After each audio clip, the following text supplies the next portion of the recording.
The pen trembled in her gloved hand, as the grand Christmas Eve ball swirled around her in a blizzard of red velvet, gold ribbons, and the warm scent of pine and cinnamon. Outside the frost-laced windows, snow fell in silent curtains.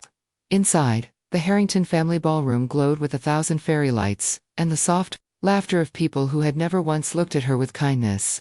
Liora Harrington lowered her eyes and signed the divorce papers on a small antique table beside the towering Christmas tree.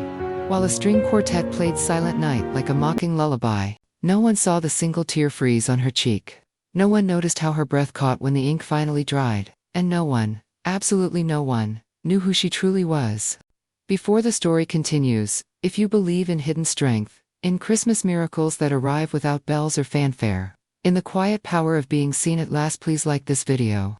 Share it with someone who needs hope this season. Comment below, and subscribe to Kindness Corner. And tell us, where are you watching from tonight? Your light keeps this corner glowing. The Harrington estate had never felt colder, even with 3 roaring fireplaces and a 20-foot Norwegian spruce glittering in the hall. Liora sat alone at the mistletoe-draped table, her simple emerald coat still buttoned to her throat, like armor against more than just the winter. Around her, relatives and friends sipped mulled wine and exchanged gifts, wrapped in judgment. They smiled politely while whispering that she had finally been put in her place. For 5 years she had been the quiet wife, the one who decorated their trees, hosted their parties, and asked for nothing in return. She had set aside her own name, her own dreams, believing love could grow in the shade if she watered it with patience. Tonight, patience had run out. As she signed, the glances were sharper than icicles. Some looked away in pity. Others barely hid their satisfaction.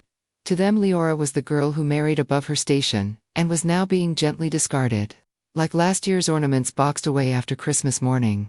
They never imagined she had chosen the box herself. What none of them knew was that Liora had learned silence, long before she learned submission. She had been raised to understand that real power doesn't shout, it simply waits.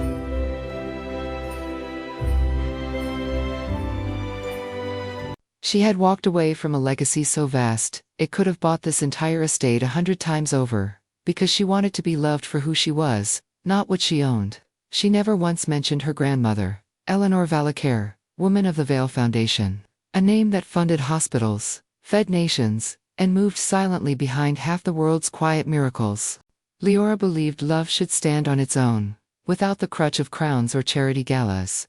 Tonight, beneath the glow of Christmas lights, she discovered exactly who could stand without it, who crumbled when the pen left the page. Something inside her stilled, like the hush right after the last carol ends.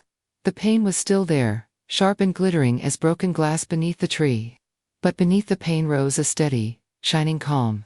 This room no longer owned her story. She folded the papers with deliberate care, placed them beside a crystal bowl of crimson ornaments, and stood. Snow tapped softly against the windows. Whispers fluttered like trapped birds. No one noticed the 3 figures who had entered through the side door. Brushing snow from dark wool coats, their presence quiet yet unmistakable. No one saw Liora's shoulders straighten, as though someone had finally loosened invisible chains. Then the quartet stopped, mid-phrase. Eleanor Vale stepped into the golden light. She wore a simple midnight blue gown, and the same gentle smile she had worn the day Liora was born. Conversation melted into stunned silence. Glasses froze halfway to lips. The arrogant smirks slipped from faces like melting ice. Eleanor did not speak. She simply crossed the room past the glittering tree, past the shocked relatives and rested her hand on Liora's shoulder. That touch said everything. The room saw it all at once. Liora had never needed their approval. She had only been waiting to see who deserved hers. Those who had mocked her now struggled to meet her eyes. Those who had pitied her suddenly understood they were the ones in need of pity. Liora did not gloat. She did not explain. She simply slipped her arm through her grandmother's and turned toward the door. As they walked beneath arches of holly and twinkling lights, the Christmas tree seemed to glow warmer, as if it, too, had been waiting for this moment. Outside, snow kept falling soft, forgiving, new. Liora stepped into it not as someone rescued, but as someone remembered. The night smelled of pine and promise. Somewhere in the distance, church bells began to ring in Christmas Day, and for the first time in years, Liora smiled steady, and utterly her own. If this Christmas story warmed even the smallest corner of your heart, if Liora's quiet courage reminded you that the greatest gifts often come wrapped in silence. Please like this video, share it with someone who needs to feel seen this season, and subscribe to Kindness Corner. Then do one last thing for us, for her, for you. Comment below with one word that describes how this story made you feel. Because sometimes the people under the dimmest lights carry the brightest stars inside them. And sometimes, the merriest Christmases begin the moment we stop pretending and start becoming who we were always meant to be. You are loved, you are enough, and your new chapter can start tonight. Merry Christmas.